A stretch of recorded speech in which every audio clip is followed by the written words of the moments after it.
नमस्कार, FM news देख रहे हैं आप। आपके साथ मैं हूं हर्ष त्यागी। आज प्रधानमंत्री नरेंद्र मोदी की अध्यक्षता में केंद्रीय कैबिनेट की बैठक में एक बड़ा फैसला लिया गया। केंद्र सरकार ने राष्ट्रीय ग्राम स्वराज अभियान को 2025 से 2026 तक बढ़ाने का फैसला किया है।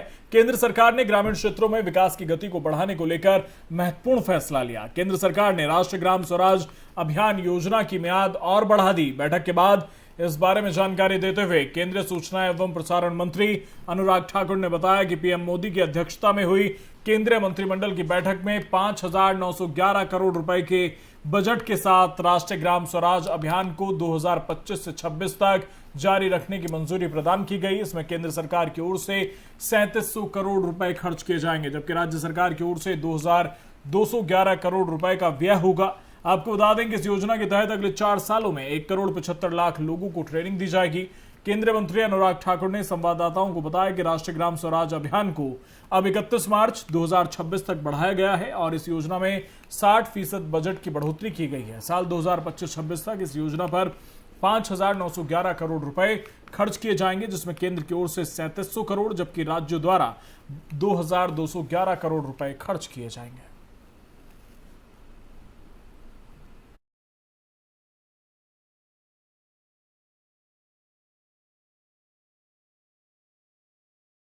तो कैबिनेट की बैठक के बाद अनुराग ठाकुर ने क्या कुछ कहा, सुनिए।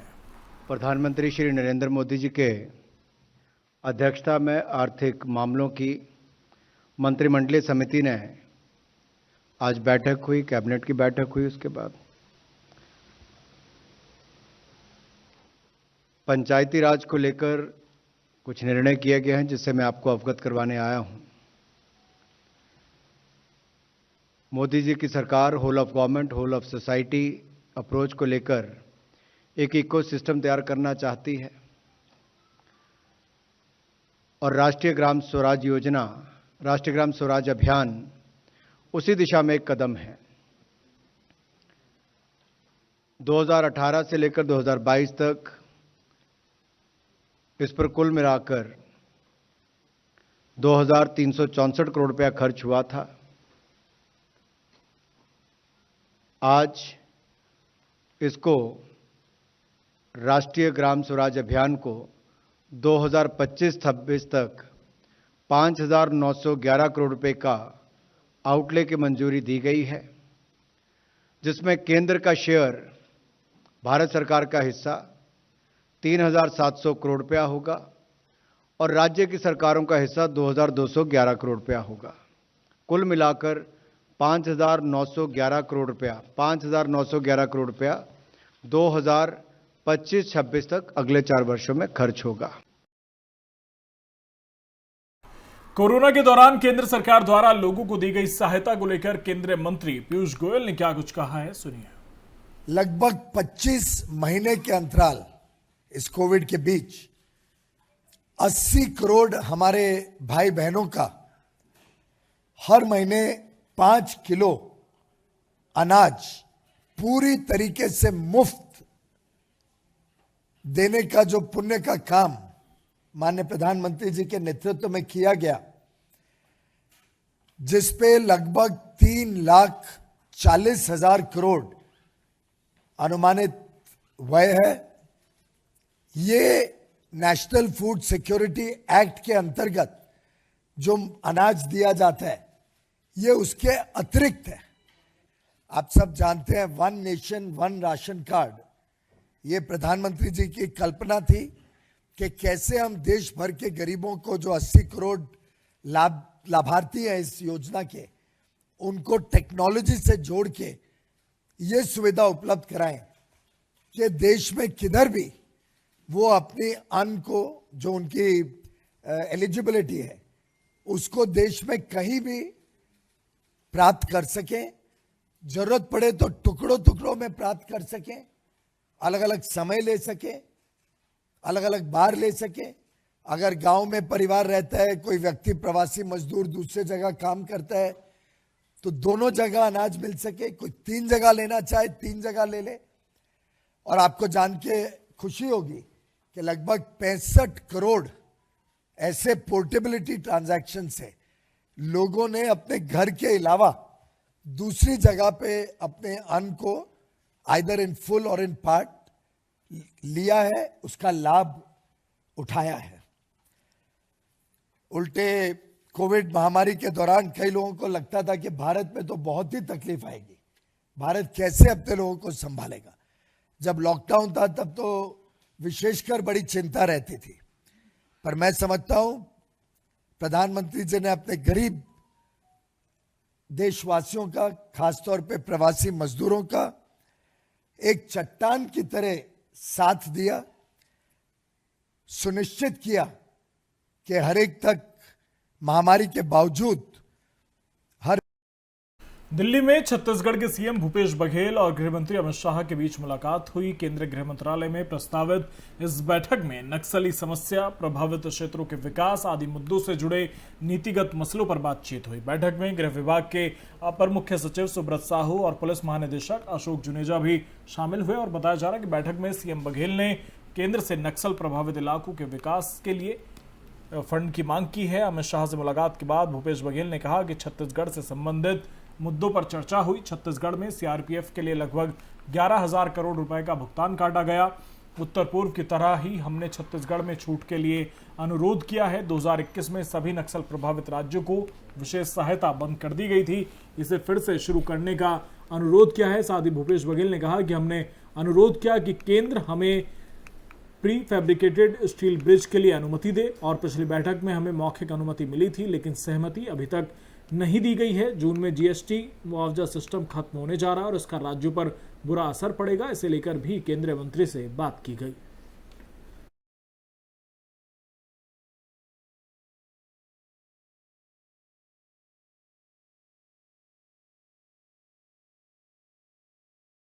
मध्य प्रदेश में दिग्विजय सिंह पर हुई एफआईआर को लेकर छत्तीसगढ़ के सीएम भूपेश बघेल ने शिवराज सरकार पर निशाना साधा। क्या कुछ कहा उन्होंने, सुनिए। तो जिन मुद्दों पे यदि दिग्विजय सिंह को, जिस आधार पे दिग्विजय सिंह पे एफआईआर हुआ, तो वही काम तो शिवराज सिंह भी किए, तो उस पर भी होना चाहिए। सर, ये देश में लगातार जिस तरीके से साल दर साल हिंसक घटनाएं हो रही हैं, कितना खतरनाक आने वाली है? देखिए, यदि कोई घटना घटती है तो उसके लिए पुलिस प्रशासन है, वो देखती है, लेकिन कोई प्रायोजित जो घटनाएं हैं वो देश के लिए खतरनाक है। डरे हुए रहते हैं, डरपोक लोग हैं, वही हिंसा का सहारा लेते हैं। अहिंसक वही होता है जो साहसी हो, जिसमें अंदर में बल हो, आत्मबल हो, वो अहिंसक होता है। बीजेपी सामाजिक न्याय पखवाड़ा मनाने जा रही है और दोनों केंद्रीय मंत्रियों का दौरा होने जा रहा है। आए वो केवल ये है, आलोचना करके जाएंगे, देंगे कुछ नहीं। आकांक्षी जिले में केंद्र सरकार ने दिया क्या? आकांक्षी जिला आपने 10 घोषित कर दिया छत्तीसगढ़ का, एक ढेला भी दिया हो आकांक्षी जिला के लिए तो बताए, और उसको देखने जाएंगे। मतलब हम काम कर रहे हैं, उसे देखने जा रहे हैं। आप क्या दे रहे हो, या आएंगे तो कुछ देंगे क्या? सबसे बड़ी बात तो ये है। तो जिन मुद्दों पे यदि दिग्विजय सिंह को, जिस आधार पे दिग्विजय सिंह पे एफआईआर हुआ, तो वही काम तो शिवराज सिंह भी किए, तो उस पर भी होना चाहिए। सर, ये देश में लगातार जिस तरीके से साल दर साल हिंसक घटनाएं हो रही हैं, कितना खतरनाक आने वाली है? देखिए, यदि कोई घटना घटती है तो उसके लिए पुलिस प्रशासन है, वो देखती है, लेकिन कोई प्रायोजित जो घटनाएं हैं वो देश के लिए खतरनाक है। डरे हुए रहते हैं, डरपोक लोग हैं, वही हिंसा का सहारा लेते हैं। अहिंसक वही होता है जो साहसी हो, जिसमें अंदर में बल हो, आत्मबल हो, वो अहिंसक होता है। बीजेपी सामाजिक न्याय पखवाड़ा मनाने जा रही है और दोनों केंद्रीय मंत्रियों का दौरा होने जा रहा है। आए वो केवल ये है, आलोचना करके जाएंगे, देंगे कुछ नहीं।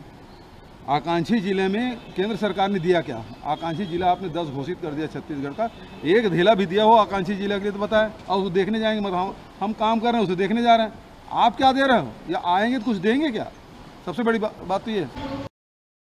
1971 की लड़ाई के बाद से पाकिस्तान में बंद भारतीय सैनिकों की लिस्ट और उन्हें वापस लाने के लिए कदम उठाने की मांग पर सुप्रीम कोर्ट ने केंद्र सरकार को नोटिस जारी किया है। याचिकाकर्ता ने 1999 में पाकिस्तान की क्रूरता का शिकार हुए कैप्टन सौरभ कालिया समेत 6 सैनिकों की हत्या की जांच की मांग की। कोर्ट ने सरकार से कहा कि वो याचिका में कही गई बातों पर 3 हफ्तों में जवाब दे।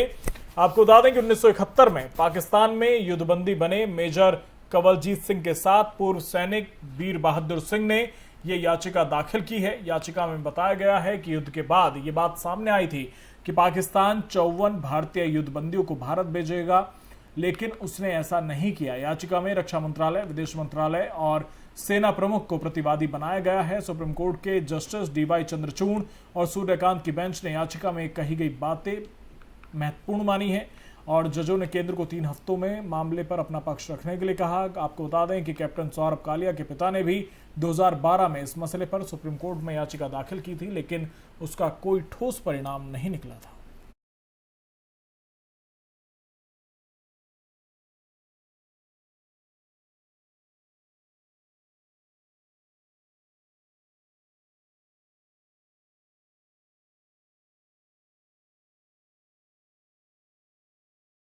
तीसरे मोर्चे को लेकर एनसीपी मुखिया और देश के कद्दावर नेताओं में शुमार शरद पवार ने बयान दिया। उन्होंने साफ तौर पर कहा कि कांग्रेस बिन किसी तीसरे मोर्चे की कल्पना नहीं की जा सकती। उन्होंने कहा कि देश में बिना कांग्रेस के थर्ड फ्रंट की कल्पना करना संभव नहीं है। आपको बता दें कि इन दिनों महाराष्ट्र की सियासत में खींचतान मची है। हाल ही में एनसीपी प्रमुख शरद पवार के घर पर हमले की कोशिश की गई थी। हालांकि मुंबई पुलिस का कहना है कि इस मामले में अब तक 15 लोगों को गिरफ्तार किया जा चुका है, जिनमें से 109 लोगों को गिरफ्तार कर न्यायिक हिरासत में भेज दिया है। आपको बता दें कि बीते दिनों बंगाल के सीएम ममता बनर्जी मुंबई में शरद पवार और शिवसेनाओं के नेताओं से मुलाकात करने पहुंची थी और जिसके बाद से ही तीसरे मोर्चे की सुगबुगाहट शुरू होने लगी थी। लेकिन शरद पवार के बयान से ममता बनर्जी को झटका लग सकता है, जिसमें वो लगातार कांग्रेस के इतर एक मोर्चा बनाने की बात कह रही थी।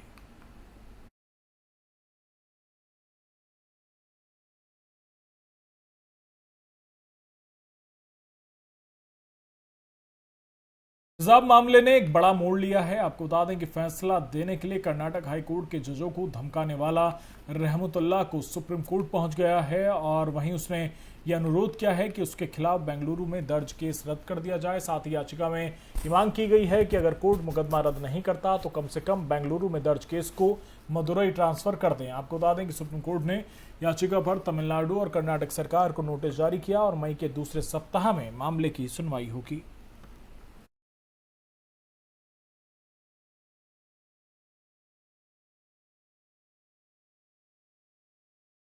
महाराष्ट्र नवनिर्माण सेना के प्रमुख राज ठाकरे के खिलाफ आर्म्स एक्ट के तहत मामला दर्ज हुआ और ठाणे के नोपाड़ा पुलिस स्टेशन में राज ठाकरे के खिलाफ ये केस दर्ज हुआ। मुंबई से सटे थाने में राज ठाकरे की मंगलवार को उत्तर सभा थी, जिसमें उन्होंने तलवार दिखाई थी। ठाणे के कमिश्नर जयजीत सिंह ने राज ठाकरे के खिलाफ केस दर्ज होने की पुष्टि की। वहीं इससे पहले महाराष्ट्र गृह विभाग ने कहा कि राज ठाकरे के खिलाफ आर्म्स एक्ट के तहत केस दर्ज किया जाएगा। साथ ही सोशल मीडिया पर एक वीडियो वायरल हुआ जिसमें राज ठाकरे एक सभा में तलवार लहराते नजर आ रहे हैं। हालांकि अब उनकी मुश्किलें बढ़ गई हैं। आपको बता दें कि राज ठाकरे इन दिनों लाउडस्पीकर पर दिए बयान को लेकर चर्चा में हैं।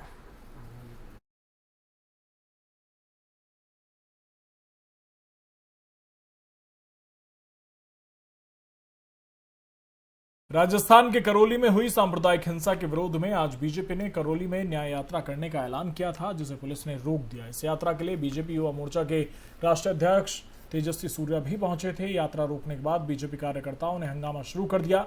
न्याय यात्रा सीएम अशोक गहलोत और उनके सरकार के खिलाफ निकाली जानी थी। यात्रा की शुरुआत से पहले तेजस्वी करौली हिंसा के घायलों से मिले। आपको बता दें कि रामनवमी के मौके पर जुलूस पर पथराव किया गया था, जिसमें बहुत से लोग घायल हो गए थे। 80 से ज्यादा लोगों की संपत्ति को नुकसान हुआ था। राजस्थान के करौली में जहां सांप्रदायिक हिंसा हुई थी, वहां आज बीजेपी न्याय यात्रा निकालना चाहती थी। इसके लिए बेंगलुरु से सांसद और बीजेपी युवा मोर्चा के राष्ट्रीय अध्यक्ष तेजस्वी सूर्या भी राजस्थान पहुंचे थे।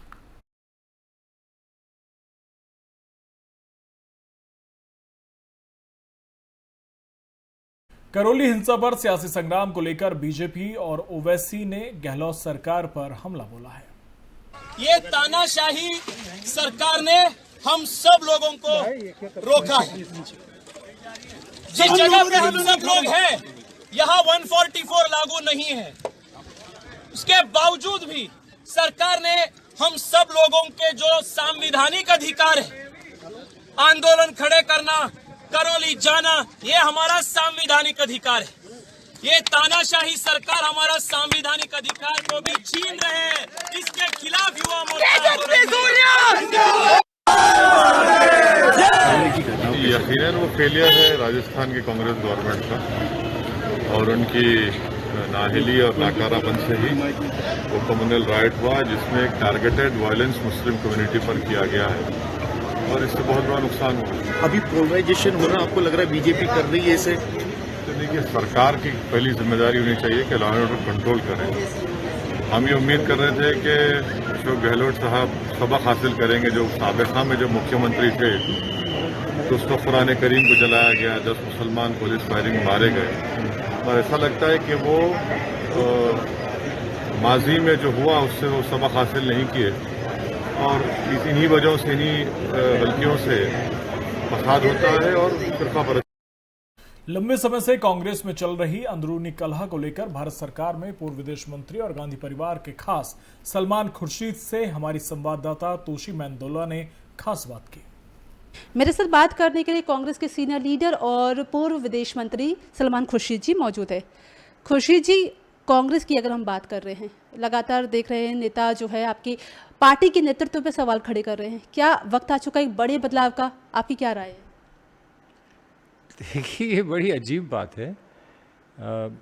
कौन सवाल खड़े कर रहा है?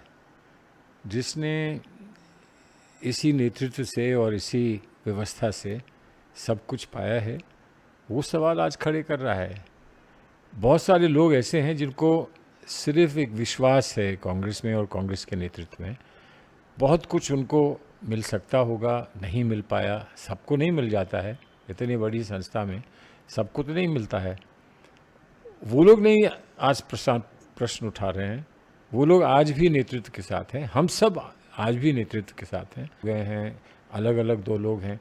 कोई कहता है G23, मैं कहता हूँ हमको देखिए, हम G1000 हैं, हमारे पास हज़ारों लोग हैं। हम तो हैं पार्टी के साथ, पार्टी के नेतृत्व के साथ, हमें कोई चिंता नहीं है। नहीं, लेकिन मेरा सवाल है कि G23 की हम बात कर रहे हैं तो बड़े बड़े अनुभवी चेहरे हैं उसमें। ऐसा नहीं कि कोई कांग्रेस के कोई कार्यकर्ता ये सवाल खड़े कर रहे हैं। कपिल सिब्बल से लेकर तमाम बड़े बड़े चेहरे हैं। पूर्णकालिक अध्यक्ष की मांग हो रही है। हमने कहा मना कि तारीख तय है। उनसे पूछा था इसको जल्दी कर दें, उन्होंने कहा नहीं, वही तारीख ठीक है, अगस्त की तारीख है, वो तय है, और उसमें हम अध्यक्ष तय करेंगे। अगर किसी को एक और चेहरा चाहिए है तो वो उसको चुनकर दिखा दें। लोकतांत्रिक व्यवस्था है, क्या परेशानी है?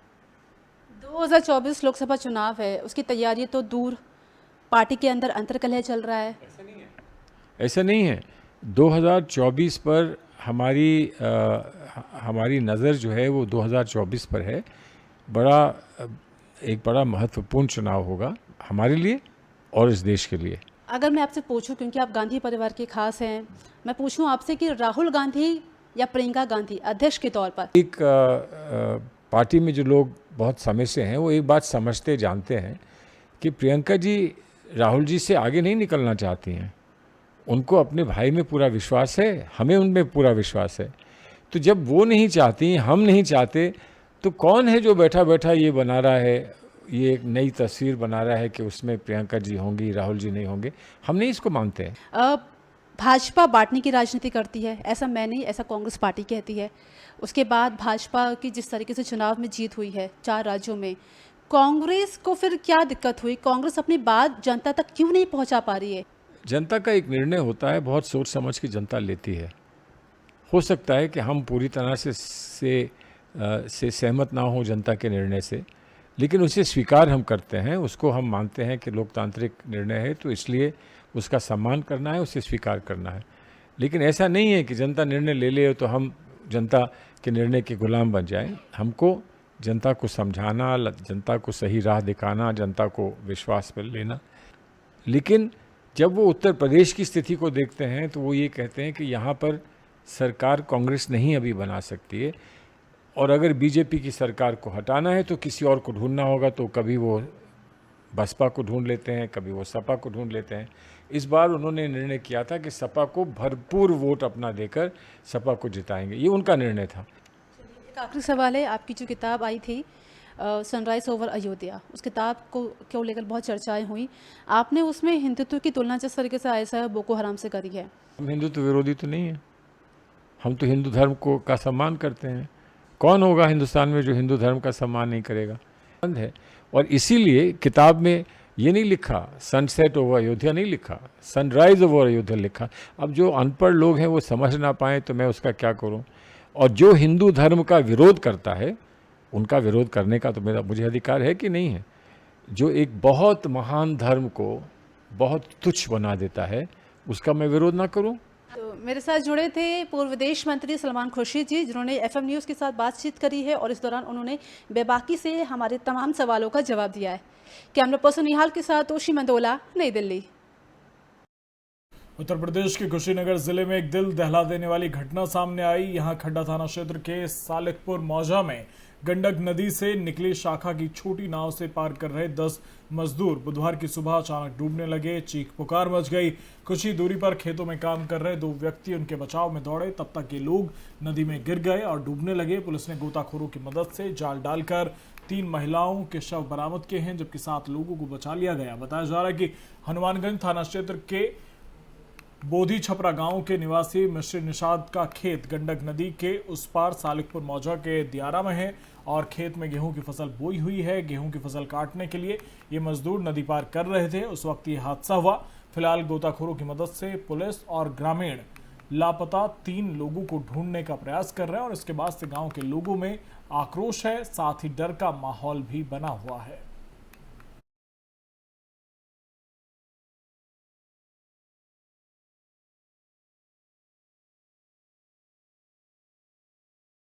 कुशीनगर में नाव पलटने से हुए हादसे के बाद प्रशासन ने मृतकों के परिवारों को मुआवजे का आश्वासन दिया और कुशीनगर के डीएम ने क्या कुछ कहा है, सुनिए।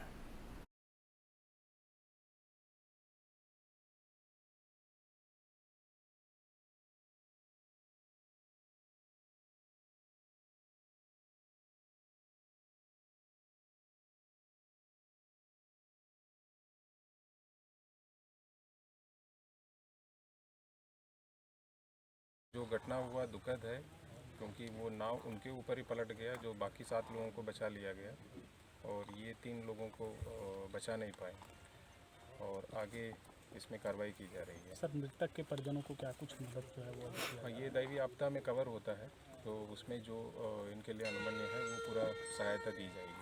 सर, नारायणी नदी में अक्सर देखा जाता है, दियारा इलाका है, यहाँ पे किसान जो है खेती के लिए जाते हैं और कई बार ऐसी घटनाएं घटित हुई हैं, तो स्टीमर या कुछ ऐसी व्यवस्था हो जाए जिससे किसान जो है पहुँच सके अपने खेतों तक आसानी से, ऐसी घटना ना घटित हो। नहीं, ये बार बार वहाँ तमकुईरा साइड में भी ये प्रॉब्लम आ रही है, क्योंकि नाव चलाने के लिए किसी को परमिशन तो नहीं दे रहे हैं, फिर भी खेती के लिए लोग इधर। आज उत्तर प्रदेश के डिप्टी सीएम ब्रजेश पाठक ने प्रेस कॉन्फ्रेंस की। यूपी के 12 लाख लाभार्थियों को लाभ मिलने की बात उन्होंने कही। उन्होंने कहा कि योगी सरकार के बनते ही सीएम योगी के मंत्री ताबड़तोड़ निरीक्षण कर रहे हैं और हमारी कोशिश है कि जनता को उनका हक मिल सके। इसी बीच उप मुख्यमंत्री ब्रजेश पाठक ने बीजेपी कार्यालय में प्रेस कॉन्फ्रेंस करते हुए डिप्टी सीएम ने चिकित्सा, शिक्षा और स्वास्थ्य के क्षेत्र में अब तक के कार्यों की उपलब्धियां गिनाई।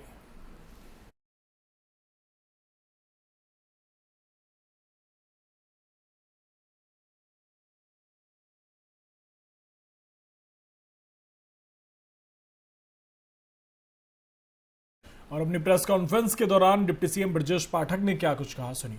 समझते हुए प्रधानमंत्री आयुष्मान भारत योजना प्रारंभ की, उसके तहत हम उनको आयुष्मान कार्ड जारी करते हैं और इस योजना के तहत अभी तक हम सब जानते हैं कि 1.18 करोड़ पात्र परिवार उत्तर प्रदेश राज्य में हैं, जिनको हमें आयुष्मान कार्ड बनाना है। इसके अलावा जो आच्छादित नहीं हो पाए हैं इस योजना में, चूंकि 2011 के जो SECC के आंकड़े हैं उस आधार पर हमने आयुष्मान कार्ड बनाए हैं, लेकिन फिर भी बहुत ढेर सारे गरीब वंचित रह गए हैं, नहीं हो पाए हैं। उसके तहत हम लोगों ने मुख्यमंत्री जन आरोग्य योजना चलाई उत्तर प्रदेश सरकार ने। उसके तहत जो लोग बच गए हैं, जैसे जो अंत्योदय कार्ड धारक थे, या हमारे पास श्रम विभाग के अंतर्गत बोर्ड ऑफ कंस्ट्रक्शन में पंजीकृत श्रमिकों को, यानी जो हमारे श्रमिक भाई पंजीकृत है श्रम विभाग में, उन लोगों को भी हमने माननीय मुख्यमंत्री जी की जो जन आरोग्य योजना है उसके तहत जोड़ करके हमने उनको भी आयुष्मान कार्ड जारी करने का काम किया है, यानी इलाज उनको करा रहे हैं। इस प्रकार 1.80 करोड़ आयुष्मान कार्ड अभी तक वितरित किए जा चुके हैं।